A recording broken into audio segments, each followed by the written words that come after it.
Kalau yang kasus gini ini memang butuh teknik lagi tambahan.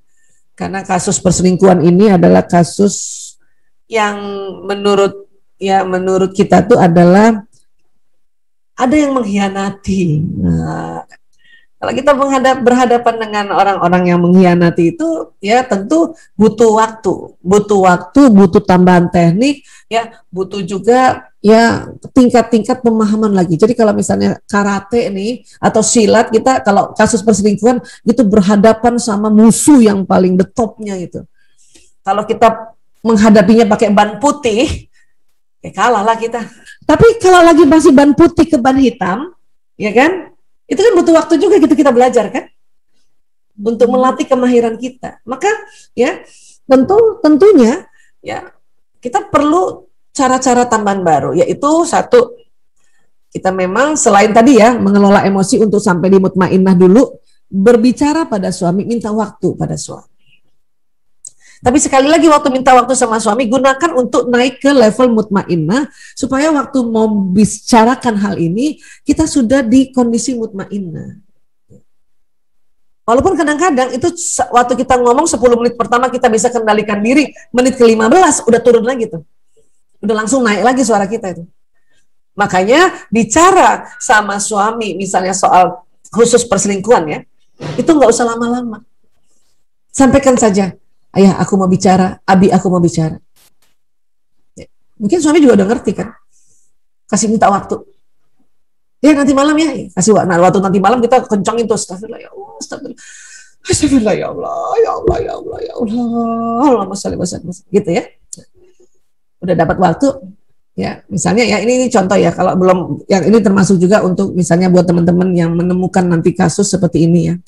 Lain kalau misalnya sudah terlanjur, dia sudah ngomong ya, bicara, ya abi, mas, ayah, kok saya lihat di chattingan WA-mu, ya kamu kok ngomong sebegini-begini, itu nggak pantas ya. Gitu aja dulu. Dan saya sedih loh. Bilang, saya sedih loh. Saya kecewa loh. Gitu. Dan saya nggak suka. Ya ngomong gitu 10 menit. Sampai 15 menit lah, sampai 15 menit. Karena setelah 15 menit itu bisa kita turun emosi kita, bisa marah. Bisa marah. Ya. Ya. Nah, jadi tunggu dulu respon dia. Siapa sih? Enggak kok, aku enggak, pasti gitu kan, ada denial kan. Pokoknya apapun itu, ya terserah abi, terserah ayah misalnya, tapi saya nggak suka. Begitu udah ya. Paham tuh udah, 10 menit, 15 udah. Kita latihan lagi untuk naikkan level lagi. Bannya kita kencengin lagi, nambah itu. Kan masih ban putih kan tadi. Kalau ban putih, masih ban putih, ketemu gembongnya masalah, itu ngomong sebentar aja, berantemnya sebentar aja. Ya. Sampaikan ya seperti itu, saya nggak suka sama kamu. Habis itu pergi, supaya yang si gembongnya masalah itu jadi penasaran sama kita pergi. Kita apa? Latihan untuk naikkan level kita, naikkan ban kita. Ini secara metaforanya ya. Karena kadang-kadang kalau soal perselingkuhan ini nggak bisa dijawab yang real. Kenapa? Sulit. Nggak bisa metafora seperti ini. Ya. Nah, tentu memang sudah dicoba, sudah bicara ya. Kita sekarang tenang dulu lagi. Apalagi kalau dia sudah minta maaf, kita tenang dulu. Sudah kita yang naikkan lagi level kita lagi. Ya Allah, saya maafkan dia ya Allah. Ampuni dia. Bayangin diajarinnya begitu sama Allah. Ya Allah, saya maafkan suamiku ya Allah. Sebut namanya lengkap. Sampai kakeknya lagi kalau perlu. Supaya kita ajak ke para leluhur, ya, para leluhur itu untuk dampingi kita juga untuk marahin tuh cucunya itu. Kenapa kakek? Kenapa dalam Islam itu nama kakek dibawa juga? Ya, karena secara hubungan spiritual, hubungan kita punya batin dan jiwa, walaupun kakek leluhur kita sudah meninggal, itu bisa datang loh dan marahin dia punya cucu.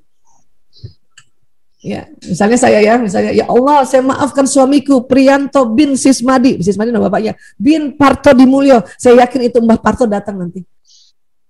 Karena orang yang sudah meninggal itu arwahnya masih tetap ada dan tetap melihat anak cucunya ngapain. Dia datang.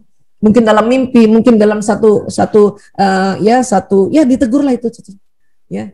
Kalau ada satu lagi ya Parto Dimulya, saya tahu namanya di atas, itu saya akan pakai lagi supaya kakek-kakeknya ini. Ya. Nah, dalam rangka apa sebetulnya? Dalam rangka apa? Supaya itu tadi ya, kita naikkan level emosi tadi. ya kan? Sehingga kita tetap tenang, ya. Nah sekarang kondisinya gimana? Si suami mau gimana? Si suami prioritasnya sekarang bilang sama saya sih, pertama anak-anak, kedua orang tua, ketiga pekerjaan. Jadi saya nggak tahu prioritasnya keberapa. Itu sering begitu. Bapak mertua saya ajarin saya, Aisyah, banyak laki-laki istrinya prioritasnya itu embel-embel. Tahu embel-embel sih bahasa apa sih Jawa ya? Itu bapak mertua saya kasih tahu saya. Istri itu embel-embel. Ibunya anak-anak embel-embel. Bahkan anak-anak yang lebih tinggi itu. Ada yang masih kayak gitu cara berpikirnya. Itu berarti laki-laki yang masih berpikirnya seperti itu, dia belum banyak belajar. Dia nggak baca sirah Nabi. Ataupun baca, dia nggak paham sirah Nabi. Betapa Rasulullah itu menghargai istrinya. Itu aja masuk di otak kita. Oh, dia belum belajar nih. Islam menganggap istri itu levelnya luar biasa, belum belajar. Oh, udah kok saya sudah baca sirah Nabi. Pasti yang dibaca cuma perdagangan. Karena laki-laki kan selalu tadi kan mengutamakan perdagangannya kan. Nah, belum belajar ya. Gitu. Dan itu banyak banget yang kayak gitu. Makanya saya kalau ada bapak-bapak, ada laki-laki ya, rajin ngaji, rajin baca sirah Rasulullah dan itu menjadikan patokannya, itu saya hormat banget. Tapi itu paling 10-15% saat ini ya. Masih banyak lagi yang belum ke situ. Bisa jadi punten kasus ini suami yang seperti ini nih Mbak Desi ya, itu suami yang belum banyak belajar itu. Dan kita jadi yang si istri jadi embel-embel. Yang namanya sabar bukan diam kita. Apa istighfar lagi, astagfirullahaladzim. Dengar kayak gitu, ngilu nggak? Ngilu kan? Iya, seru banget. Ya udah kita diam lagi, astagfirullah ya Allah, astagfirullahaladzim. Ya. Kadang-kadang kita muncul sombong kita kan. Ya, mungkin ada yang berani nih, ada yang berani, oh jadi saya, gitu ya. Kamu anggap apa saya? Itu kalau ada yang berani ngomong langsung ngomong gitu ya. Tapi kadang-kadang ada istri yang nggak berani, dalam hati lagi sambil mandi kan, lagi mikirin, ya anggap apa saya nggak ada apa-apa sambil mandi itu kan. Oh, nah biarin aja tuh. Kita mikir kayak gitu kan. Ya, dan itu nggak bisa sekali dua kali, lama tuh kita untuk move on. Rasa sedih tadi, ingat sedih kan di bawah ya? Sedih di bawah tadi level emosi kan? Nah, itu butuh tambahan teknik-teknik lagi. Dalam arti teknik-teknik perlu belajar lagi di mana, dari perguruan silat-silat tempat lain. Itulah kita belajar, ikut seminar, ikut taklim, dengarkan tausiah para guru-guru, dan sekarang enak bisa online semuanya ya. Atau belajar ikut training bagaimana emosi. Itu pun sudah training aja masih terus aja kita harus latih lagi, pendalaman lagi dan sebagainya. Ya. Bisa sampai detik ini masih belajar. Dan kadang-kadang nggak mau sendiri, makanya suka ngajak teman-teman, kita belajar yuk manajemen emosi, manajemen pikiran, makanya ngajak-ngajak juga semuanya, ayo belajar, kalau kita belajar rame-rame enak. Suatu ketika bisa lupa, tiba-tiba mungkin Mbak Desi ingetin saya, suatu ketika bisa lupa, Mbak Vina sahabat saya ngingetin saya, suatu ketika saya lupa, Mbak Marsyalova ingetin saya. Itu enaknya kalau ngajak teman-teman sama-sama belajar. Tapi kan Bu Isa yang ngajarin, Bu Isa nggak ngajarin, Bu Isa hanya sharing. Cuman Bu Isa sadar banget, satu ketika Bu Isa capek banget, sedang capek banget, Bu Isa yang lupa, Bu Isa yang sedih misalnya ya, dan kemudian Ayah Toto melakukan kesalahan yang fatal. Nanti teman-teman inilah yang bantuin lagi Bu Isa gitu lah. Jadi memang kita perlu cari berkumpul dengan orang-orang soleh-soleha. Tapi karena kita perempuan, ya cari yang soleha, teman-teman soleha. Kita jangan kumpul-kumpul sama bapak-bapak, tambah masalah nanti. Itu lagi yang perlu kita pelajari, ya. Kecuali memang suami bilang, gitu ya, kalau dari suami bilang, sudah, saya sudah tidak suka sama kamu, saya mau talak kamu, sudah. Kita diam aja. Kalau dari sisi dia sih bilangnya gini, Bu Isa, dia memang nggak tahu mau bisa berpoligami atau enggak. Sampai ke sana loh ngobrolannya tuh. Dan dia juga bilang dia bisa ngelakuin itu atau enggak. Dia juga nggak tahu. Aku dibilang sama dia bisa ngejalanin itu juga atau enggak. Juga dia bilang nggak tahu. Dia mau mempertahankan rumah tangga ini juga, tapi dengan cara dia yang ya biasa-biasa aja, kayak nggak terlihat ada usaha mau memperbaiki hubungan. Kita tuh kebetulan suami saya ini tenaga medis, Bu Isa, di rumah sakit. Jadi sering ketemu COVID kan ya. Terus saya suruh swab pun entar mungkin masih berhubungan kali sama perempuan itu, saya nggak tahu sih. Saya nggak mau cari tahu itu, selalu sakit hati. Jadi tidur nggak sekamar pun juga udah kurang lebih hampir 1,5 tahun ini, Bu Isah. Dia bisa dibilang 1-2 kali lah sekamarnya. Ya, itu kalau saya nyikapinnya gimana tuh Bu Isah? Saya juga stres kalau makin nggak sama-sama bersama itu tentu ya itu makin memudahkan lagi merenggangnya ya hubungan ini ya. Tapi karena memang tenaga kesehatan karena COVID dan harus tidak boleh terlalu sering campur sama keluarga, itu juga yang menambah rasanya menambah jauh nih. Nah, tinggal sekarang gini ya buat Bu Isa ya. Karena kalau mungkin juga Bu Isa nggak bisa tahu persis perasaannya Mbak Desi ya, nggak bisa tahu persis karena memang Bu Isa hanya mencoba berempati saja kayak apa ya gitu ya, nggak bisa. Yang paling sedih adalah Mbak Desi dalam kasus ini. Kalau tentang ini, ya, yang paling terpukul adalah Mbak Desi, yang paling luka adalah Mbak Desi. Ya, bisa hanya mengingatkan saja atau mengajak kita semua untuk ya bahwa sekali lagi perselingkuhan itu kalau dia bandit itu bosnya bandit. Bosnya bandit. Bahkan misalnya nih, ya ada suami ya dia pakai narkoba, tapi nggak selingkuh, ya itu masih kalau kejahatan itu masih di bawahnya bandit. Bisa paham ya? Jadi buat kita kasus perselingkuhan itu berat banget. Maka nggak bisa 1, 2 hari, 3 hari usaha kita ini ya. Saya tahu juga Mbak Desi sudah ikhtiar untuk bisa ngadapin itu. Mumpung mundur ya. Perkuat apa? Perkuat tadi kita. Kadang kita udah naik kan, kita istighfar hari ini Mbak Desi udah oke lah, aku terima dulu deh. Dia maunya kayak gitu. Ada rasa gitu nggak? Oke, aku terima dulu. Nah, itu bahkan berarti udah naik level emosi kan di acceptance kan? Tapi kadang-kadang itu cuma 3 jam turun loh. Turun level emosinya marah. Betul?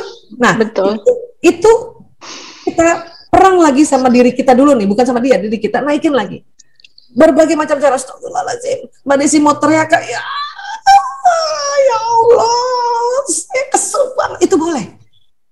Apalagi di atas saja ada, ambil bantal, pukul-pukulin tuh bantal, anggap tuh, boleh. Itu untuk meluapkan supaya Mbak Desi bisa naik lagi ke level mutmainnah untuk sampai menerima dulu. Itu saja dulu.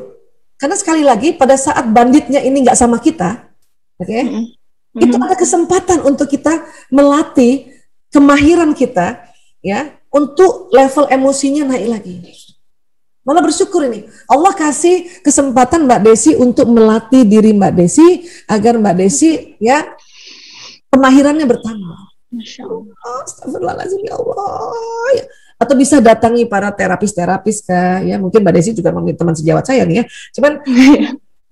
Cuman bisa lah ya datang mungkin ke Bu Isa atau teman-teman terapis yang lain untuk melakukan satu teknik lagi untuk membantu Mbak Desi naik level emosinya di atas yang agak lama sedikit dengan cara-cara lain, entah terapisnya dengan hipnoterapis kah atau dengan teman-teman psikolog. Karena kita di dokter nih, kita tidak terlalu menguasai mahir untuk bagaimana ya mengendalikan si otak emosi, tapi teman-teman psikolog itu emang sekolahnya. Datang ke psikolog atau kalau misalnya teman-teman hipnoterapis dia membantu untuk kita meluapkan kekesalan dulu untuk apa supaya bisa naik di menerima karena keputusan itu ada di suami soalnya. Iya betul ya, keputusan karena kalau Mbak Desi sendiri, Mbak Desi tetap bertahan itu dulu juga ditanyakan.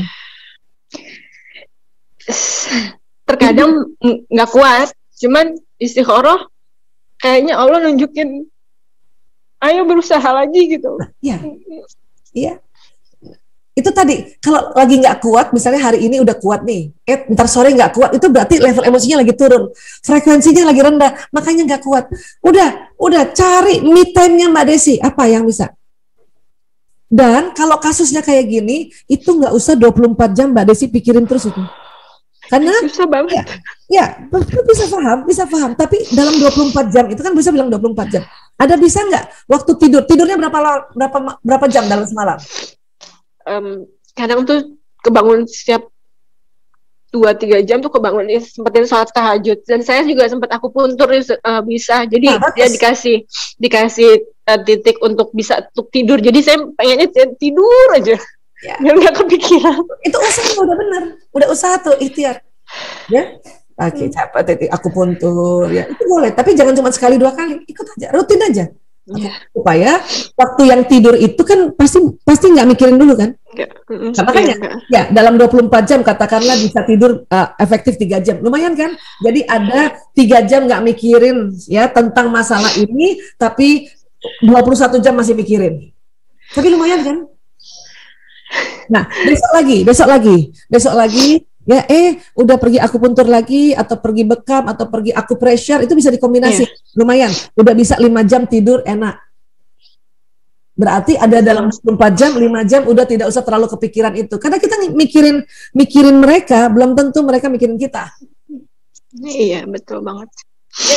Ya, tapi Allah melihat usahanya istri nih Mbak Desi nih. Dan ingat, bisa jadi pada suami kita menganggap hubungan kita ini tidak bisa berhasil, tapi anak-anak, kemudian diri kita, profesi kita, karir kita, Allah angkat derajatnya semua. Amin. Ya, yakinlah itu, percaya itu. Ya, kenapa? Karena Allah melihat ikhtiar kita.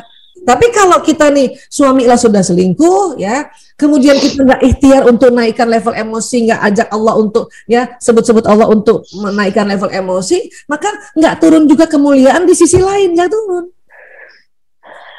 Tapi karena ya menurut kita sekarang kita sedang ada konflik dengan suami, tapi kita berusaha terus, ya Allah kita ya termasuk latihan, termasuk ikut seminar ini, termasuk Mbak Desi mau cerita ini di depan ada berapa orang kita? 400 orang. Dan insya Allah 400 orang ini doain Mbak Desi.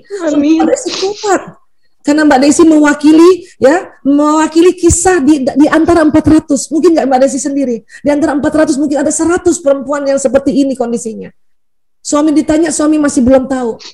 Kenapa? Dia mungkin juga dalam keadaan bingung, ya kan? Karena patokannya di dia. Kalau dia sudah bilang, oke, saya mau pisah sama kamu, itu Mbak Desi lebih enak sudah. Iya. Oke, tapi karena dia masih ngiyok gitu ya, masih bimbang, ya, dia masih bimbang, dia masih yang dia sendiri tuh lagi dalam keadaan kebingungan. Kita Mbak Desi, ya, Mbak Desi itu diselamatin Allah, makanya nggak sama-sama dengan si suami ini yang dalam keadaan bimbang itu.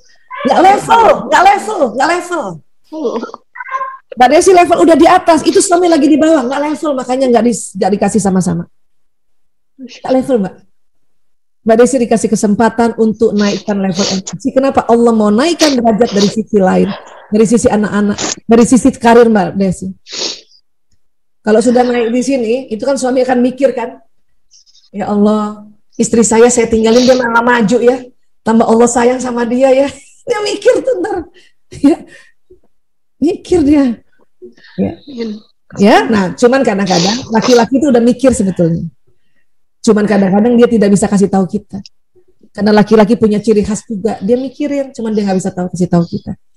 Ya, apalagi dia introvert Bu Isa. Ya, iya, dia nggak bisa kasih tahu kita, dia mikir. Kita kasih waktu saja. Berapa lama itu yang rahasianya? Ya, berapa lama? Sekarang Mbak Desi mumpung, ya saya katakan ya, ini bukan provokator, ini bukan. Mumpung dia jauh, Mbak Desi latihan silat ya. Maksud saya gitu, mumpung dia jauh, Mbak Desi di rumah tuh ciat, kan dia nggak dengar, ciat. Nah, itu kalau lagi kesel marah ambil bantal, cubit aja tuh bantal, nggak tahu diri nih laki-laki udah saya begini, itu boleh. Itu niatkan dalam rangka menterapi diri, dalam memuhasabah diri. Ya, mumpung.